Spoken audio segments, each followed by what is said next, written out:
Assalamualaikum warahmatullahi wabarakatuh. Waalaikumsalam Nama warahmatullahi saya wabarakatuh. Bestari, TGP Angkatan 5 Kabupaten Semarang. Perkenankan kami menyampaikan budaya positif sekolah.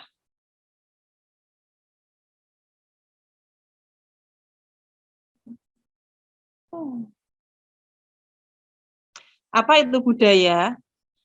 Apa pentingnya menciptakan suasana positif di lingkungan Anda? Bagaimana Anda dapat menciptakan suasana positif di lingkungan Anda selama ini? Kemudian, apakah hubungan antara menciptakan suasana yang positif dengan proses pembelajaran yang berpihak pada murid? Kita ambil contoh perbandingannya dengan hidup tumbuh-tumbuhan seorang petani. Dalam hakikatnya sama kewajibannya dengan seorang pendidik yang menanam padi. Misalnya, hanya dapat menuntun tumbuhnya padi, ia dapat memperbaiki kondisi tanah, memelihara tanaman padi, memberi pupuk dan air, membasmi ulat-ulat atau jamur-jamur yang mengganggu hidup tanaman padi, dan lain sebagainya. Ini saya ambil dari lampiran 1, Dasar-dasar Pendidikan Keluarga tahun nomor 123, kemudian bulan November Desember 1936, Januari Februari 1937. Ilusi bahwa dewasa memiliki hak untuk memaksa. Ilusi bahwa kritik dan membuat orang merasa bersalah dapat menguatkan karakter. Ilusi bahwa semua penguatan positif, efektif, dan bermanfaat. Kemudian ilusi guru mengontrol murid.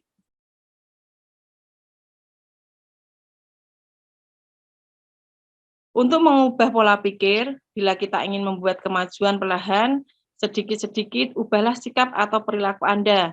Namun bila kita ingin memperbaiki cara-cara utama kita, maka kita perlu mengubah kerangka acuan kita. Ubahlah bagaimana Anda melihat dunia, bagaimana Anda berpikir tentang manusia. Ubahlah paradigma Anda, skema pemahaman dan penjelasan aspek-aspek tertentu tentang realitas. Realitas itu kita sama, kemudian kita mencoba mengubah orang agar berpandangan sama dengan kita, kemudian perilaku buruk dilihat sebagai suatu kesalahan, orang lain bisa mengontrol saya, begitupun saya bisa mengontrol orang lain, kemudian pemaksaan ada pada saat bujukan gagal, kemudian ada lagi model berpikir menang atau kalah. Setiap orang pasti memiliki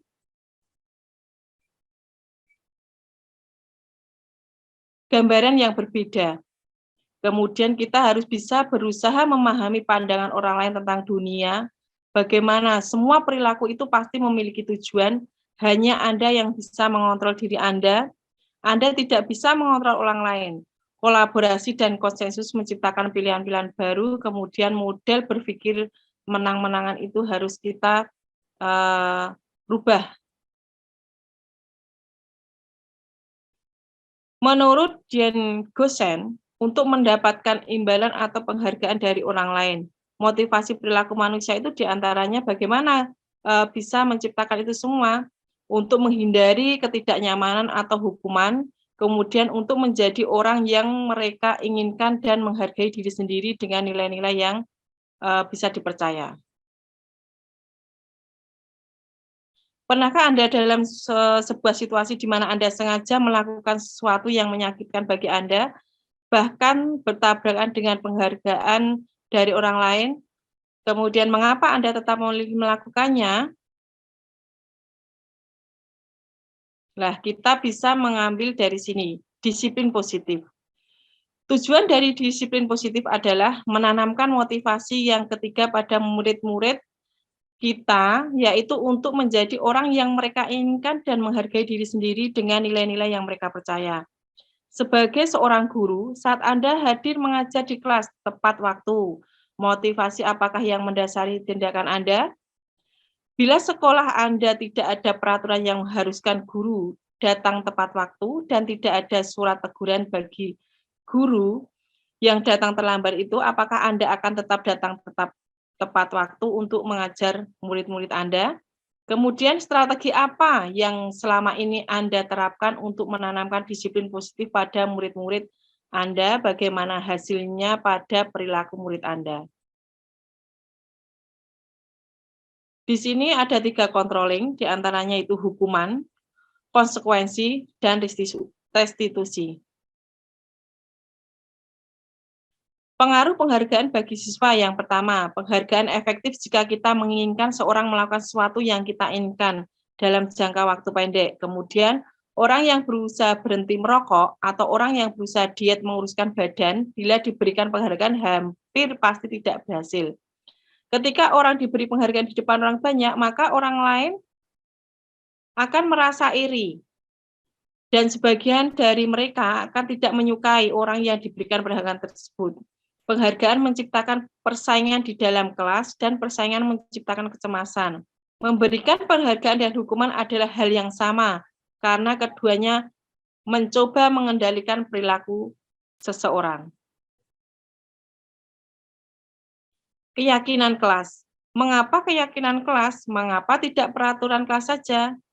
Dari jawaban pertanyaan berikut.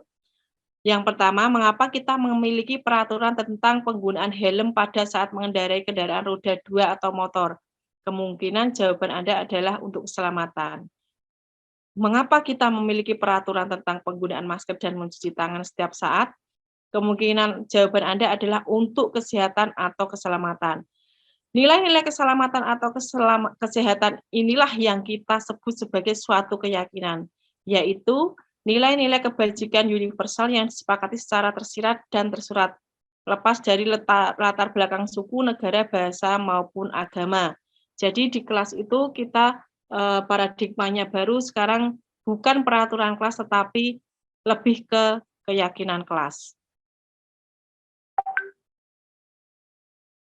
Contohnya, kembalikan barang ke tempatnya, dilarang mengganggu orang lain, hadir di sekolah 15 menit sebelum pembelajaran dimulai, dilarang melakukan kekerasan, dilarang merokok, gunakan masker. Itu merupakan contoh kesepakatan, keyakinan. Dalam budaya positif, terdapat posisi kontrol, diantaranya penghukum, pembuat rasa bersalah, teman, pemantau, manajer.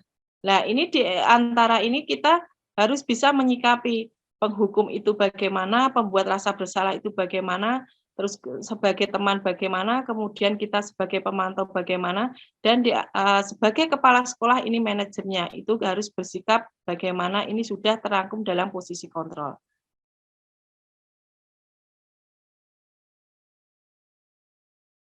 Di sini ada berbagai motivasi, ada motivasi eksternal, Kak, maksud kami ada motivasi intrinsik juga.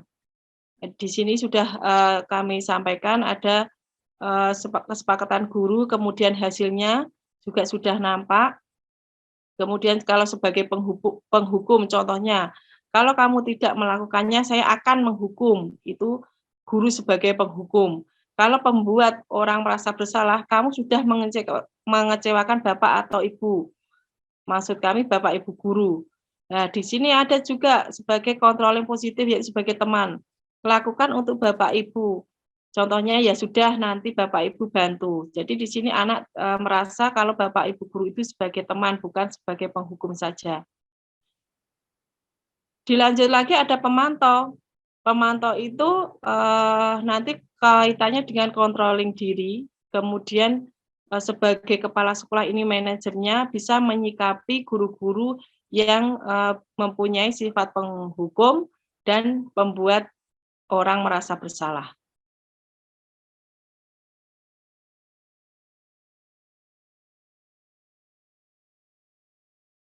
Dari tadi kita controlling tadi, kita kaitannya dengan segitiga restitusi juga. Dalam segitiga restitusi, kita bisa menstabilkan identitas, kemudian mengubah identitas anak dari orang yang gagal karena melakukan kesalahan menjadi orang yang sukses. Kalau kita mengkritik dia, maka kita akan tetap membuatnya dalam posisi gagal. kalau kita ingin ia menjadi reflektif, maka kita harus meyakinkan si anak dengan cara mengatakan kalimat-kalimat seperti ini. Berbuat salah itu tidak apa-apa, tidak ada manusia yang sempurna. Saya juga pernah melakukan kesalahan seperti itulah. Ini kalimat-kalimat positif ini tadi bisa dimasukkan dalam segitiga restitusi. Validasi tindakan yang salah. Kalimat-kalimat dua ini mungkin terdengar asing buat guru, namun bila dikatakan dengan nada tanpa menghakimi, akan memvalidasi kebutuhan mereka. Kamu pasti punya alasan mengapa melakukan itu.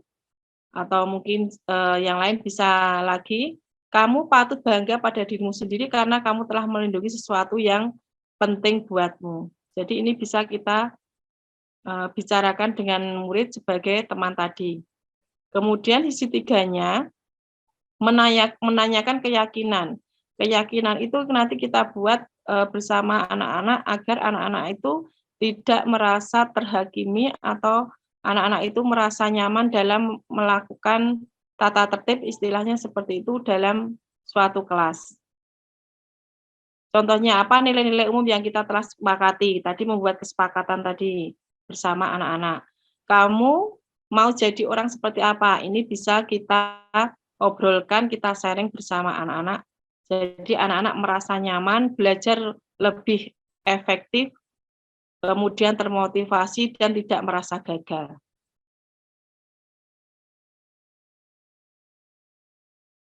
Demikian presentasi atau mungkin paparan materi dari saya. Bapak Ibu nanti bisa memberikan masukan, saran kepada saya atau mungkin belum jelas apa yang saya sampaikan tentang budaya positif sekolah tadi, kami beri kesempatan. Terima kasih.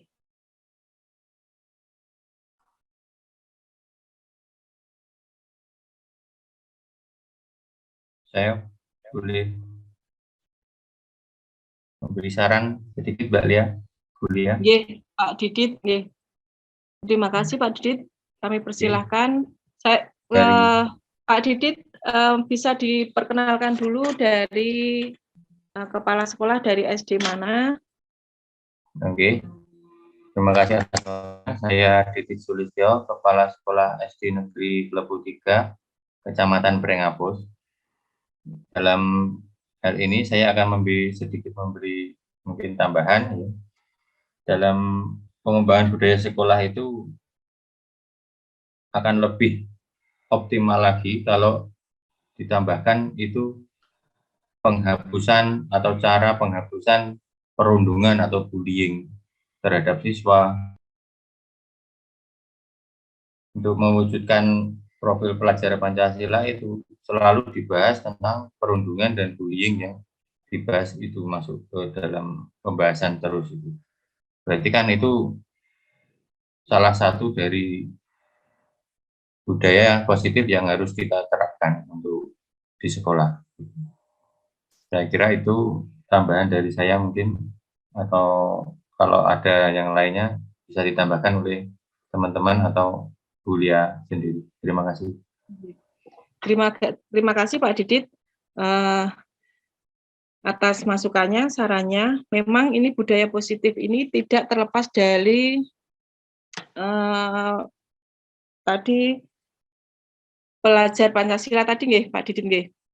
Kita tidak bisa harus tidak boleh istilahnya membuli, tidak boleh mencas, mengejek atau menghina murid kita yang gagal dalam mengikuti pembelajaran kita. Itu masukan yang sangat bagus karena dalam budaya positif tadi kaitannya dengan hal yang baru, kemudian kita harus merubah mindset kita menjadi pendidik ataupun kepala sekolah yang harus bisa menjadi teman, menjadi pemantau, kemudian apalagi beliau itu Pak Didit sebagai manajer bisa memberikan hal-hal yang terbaik untuk para murid-muridnya di SD. Itu Pak Didit, terima kasih atas masukannya. Ada lagi? Bu Lia, itu kalau saran saya lagi itu malah lebih dimasukkan ke peraturan-peraturan tadi. Jadi Nggih. peraturan itu Sepakat mengatur tadi nggih, tentang Pak? bullying. Ada Ya. punishment itu lebih efektif lagi. Saya kira itu. Nggih. Terima kasih. Saran yang sangat bagus dan luar biasa. Ada lagi? Pak Agus itu biasanya juga dari kepala sekolah ini, Pak Agus bisa menambahkan, karena saya juga baru belajar, ini masukan dari kepala sekolah akan saya terima dengan lapang dan nanti bisa saya sampaikan ke fasilitator di Kabupaten Semarang ini. Terima kasih Bu Lia ya. Mungkin perkenalkan dulu, nama saya Agus Waluyo. Kebetulan saat ini saya mendapatkan amanah di Kepala Sekolah SD Negeri Candirejo 3 Pringapus. Ya, jadi saya tertarik sekali dengan apa tadi yang sudah disampaikan oleh Ibu Lia, ya berkaitan dengan topik tadi mengenai antara peraturan dan keyakinan ya, kalau tidak saya dengar dan saya lihat. Jadi bagaimana sebuah peraturan itu bisa menitik beratkan pada semacam keyakinan akan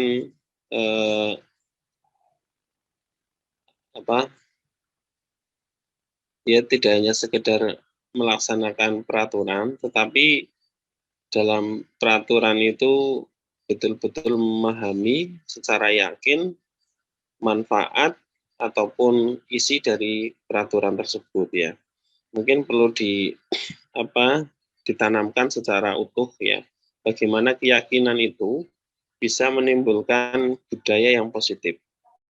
Karena memang pada prakteknya ketika terjadi di lapangan ya, terutama di sekolahan ya, ketika kita menghadapi ada 1 atau 2 orang guru yang mungkin secara kedisiplinan ini masih kurang. Setelah ditelusuri, ya terkadang memang ada sebuah masalah yang penyelesaiannya agak susah begitu. Misalkan guru tersebut jarak tempuhnya jauh, kemudian memiliki anak kecil, ya, kemudian jalanan yang dilalui adalah jalanan yang padat. Nah ini kan untuk bisa berperilaku yang lebih disiplin sesuai dengan harapan kita, terkadang butuh keyakinan, butuh meyakinkan yang mendalam. Nah ini mungkin bisa menjadi bahan diskusi kita ya terkait dengan mengoptimalkan peraturan itu menjadi sebuah sarana untuk meyakinkan, baik meyakinkan guru maupun peserta didik bahwa peraturan itu dampaknya ataupun secara manfaatnya, secara substansi isinya itu dipahami secara menyeluruh. Jadi tidak hanya sekedar melaksanakan sebuah peraturan. Itu saja sih tambahan dari saya. Terima kasih Bu Lia. Bagus sekali. Terima kasih juga Pak Agus. Berarti kalau Pak Agus ini intinya sebagai manajer itu kita juga harus bisa memberi contoh ya Pak ya. Dari keyakinan tadi, kesepakatan tadi yang sudah dibuat dengan guru dan murid harus kita laksanakan, tidak hanya istilahnya yang ditulis atau mungkin kebanyakan kan hanya ini Pak Agus, cuma di tata tertib guru cuma dipajang, tapi kenyataannya di lapangan kalau itu pasti ya. Jadi leader. Ya. Jadi masih ada yang sering mengabaikan kedisiplinan itu.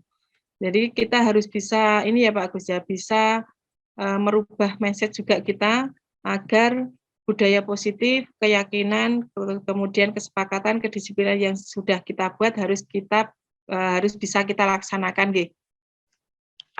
Kalau ini Pak Agus setuju enggak antara guru dan kepala sekolah itu kita bekerjanya lebih akrab, atau kalau saya menilai gini Pak Agus, ini menurut jenengan, kan ada ini kepala sekolah yang ini aku kepala sekolah, saya itu kepala sekolah. Jadi semua peraturan yang saya buat itu harus ditaati. Itu peraturan yang saya buat. Tidak boleh melanggar peraturan itu. Kalau tidak mau silahkan mungkin diberi ancaman resign dari sekolah saya. Setuju enggak dengan kata-kata itu sebagai manajer yang diungkapkan kepada guru? Bagaimana Pak Agus?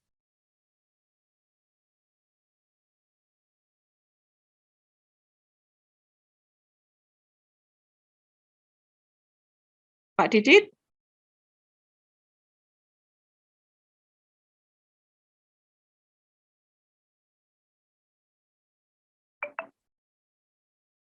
Halo?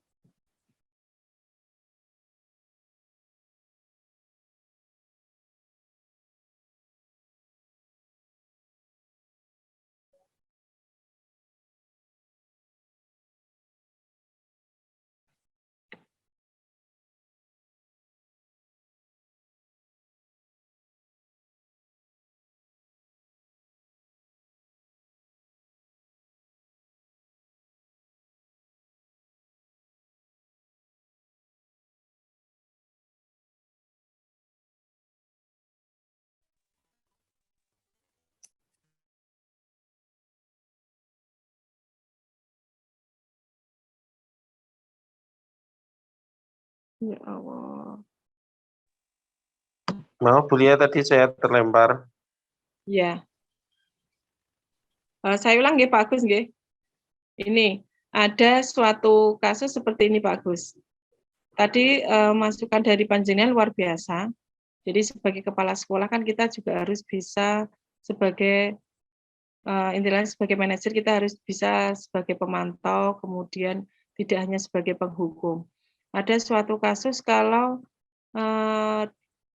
itu kesepakatan atau kedisiplinan itu hanya dibuat dari manajer, yaitu kepala sekolah, dan kepala sekolah hanya menyampaikan kalau kedisiplinan itu, tata tertib itu tidak disepakati atau mungkin ada yang melanggar, itu silahkan resign dari sekolah saya, misalnya seperti itu.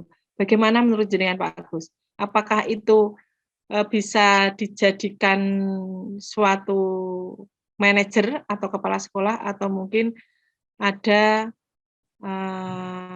pendapat lain tentang hal yang seperti itu? Karena kemarin ada kasus seperti itu, tetapi kita berbeda pendapat, ada yang ya istilahnya ada yang